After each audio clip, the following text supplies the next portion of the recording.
किसी अनजान खतरे की ओर इशारा कर रही थीं। उसे हर हलचल पर शक हो रहा था, हर परछाई में खतरा नजर आ रहा था। तभी अचानक दूर एक अंधेरे कोने से किसी ने उसे देखा। नेहा का दिल तेजी से धड़कने लगा। वह जानती थी कि उसकी जिंदगी अब पहले जैसी नहीं रही। बीते कुछ हफ्तों से कोई उसका पीछा कर रहा था। दरवाजे पर बार बार दस्तक होती मगर बाहर कोई नहीं होता। रात को किसी के फुसफुसाने की आवाजें आती मगर जैसे ही वह खिड़की से झांकती सब कुछ शांत हो जाता। नेहा ने तय किया कि अब उसे पुलिस की मदद लेनी होगी, लेकिन जब वह शिकायत दर्ज करवाने थाने पहुंची तो वहां जो देखा उसने उसके होश उड़ा दिए। थाने में पहुंचते ही उसे बताया गया कि उसका केस जिले के एसपी के पास जाएगा। वह सीधे एसपी ऑफिस के बाहर खड़ी थी, लेकिन जैसे ही दरवाजा खुला अंदर बैठी शख्सियत को देखकर उसकी सांसें रुक गईं। कुर्सी पर बैठा इंसान कोई और नहीं बल्कि उसका तलाकशुदा पति अभय राठौर था। वही इंसान जिससे उसने कभी बेइंतहा मोहब्बत की थी और जिसने उसे सबसे बुरे दौर में अकेला छोड़ दिया था। अभय ने भी जैसे ही नेहा को देखा उसकी आंखों में एक पल के लिए सदमे की लकीर खिंच गई। उसकी पेशेवर गंभीरता एक पल के लिए डगमगाई। नेहा और अभय जो कभी एक दूसरे के लिए दुनिया थे, आज अजनबी से आमने सामने थे। नेहा के हाथ में शिकायत की फाइल थी, लेकिन उसके अंदर एक तूफान उमड़ रहा था। क्या वह इस इंसान से मदद मांगेगी जिसने कभी उसकी आवाज तक नहीं सुनी थी? क्या समस्या है? अभय ने ठंडी लेकिन हल्की कंपकंपी भरी आवाज में पूछा। नेहा ने गहरी सांस ली और दृढ़ता से कहा, मैं इंसाफ मांगने आई हूँ, एहसान नहीं। नेहा ने बताया कि कुछ असामाजिक तत्व उसके घर के बाहर मंडरा रहे हैं और वह खुद को सुरक्षित महसूस नहीं कर रही। अभय ने केस की गंभीरता को समझा और तुरंत कार्रवाई का आदेश दिया, लेकिन जब उसने दस्तावेजों को ध्यान से देखा तो उसकी भौहें सिकुड़ गईं। ये लोग कौन थे? क्या ये महज गुंडे थे या इसके पीछे कुछ बड़ा राज छिपा था? अभय ने नेहा को गौर से देखा। उसकी आंखों में वही पुराना दर्द था, मगर इस बार उसमें एक अलग किस्म की मजबूती थी। तुम ठीक तो हो? अभय ने अनायास ही पूछ लिया। ये सवाल पूछने का हक तुम्हें सालों पहले खो दिया था, नेहा ने बिना झिझक जवाब दिया। अभय ने अपनी टीम को आदेश दिया कि नेहा के इलाके में सुरक्षा बढ़ाई जाए, लेकिन जल्द ही उसे एहसास हुआ कि यह मामला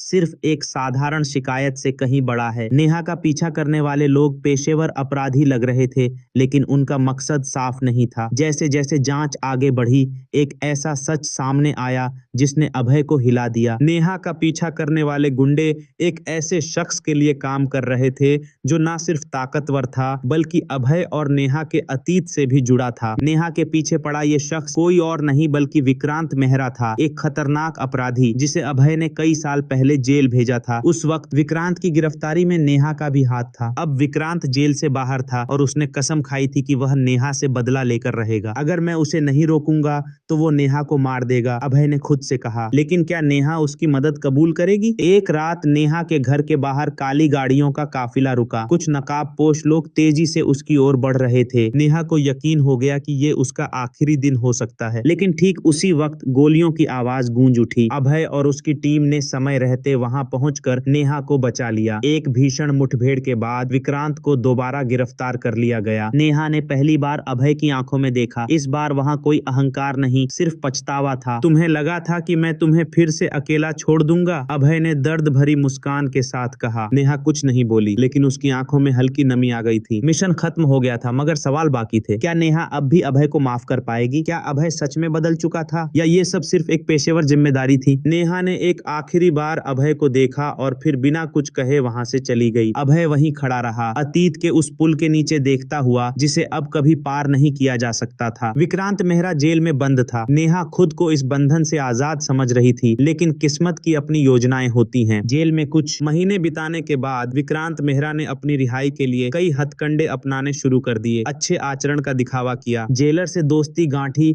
और राजनीतिक ताकतों का सहारा लिया। उसकी किस्मत ने उसका साथ दिया और कुछ ही महीनों में वह जेल से छूट गया। बाहर निकलते ही उसके मन में सिर्फ एक ही चीज थी, नेहा से बदला लेना। नेहा ने इन महीनों में अपनी जिंदगी को नए सिरे से बसाने की कोशिश की। उसने अपनी नौकरी पर ध्यान दिया, अपने परिवार को समय दिया और अपने अतीत को भुलाने की कोशिश करने लगी। लेकिन एक दिन जब वह ऑफिस से घर लौट रही थी तो उसे लगा कि कोई उसका पीछा कर रहा है। शुरू में उसने इसे नजरअंदाज किया, लेकिन जब यह हर दिन होने लगा तो वह डर गई। एक रात जब वह अपने अपार्टमेंट में अकेली थी तो दरवाजे पर दस्तक दस्तक हुई। जब उसने दरवाजा खोला तो सामने वही चेहरा था जिसे वह अपनी जिंदगी से निकाल फेंकना चाहती थी, विक्रांत मेहरा। विक्रांत मेहरा के चेहरे पर एक खतरनाक मुस्कान थी। उसने कहा, सोचा था कि मुझसे बच जाओगी, तुम सिर्फ मेरी हो। नेहा ने दरवाजा बंद करने की कोशिश की, लेकिन विक्रांत मेहरा ने जबरदस्ती अंदर घुसने की कोशिश की। किसी तरह नेहा ने खुद को बचाया और पुलिस को फोन करने का नाटक किया,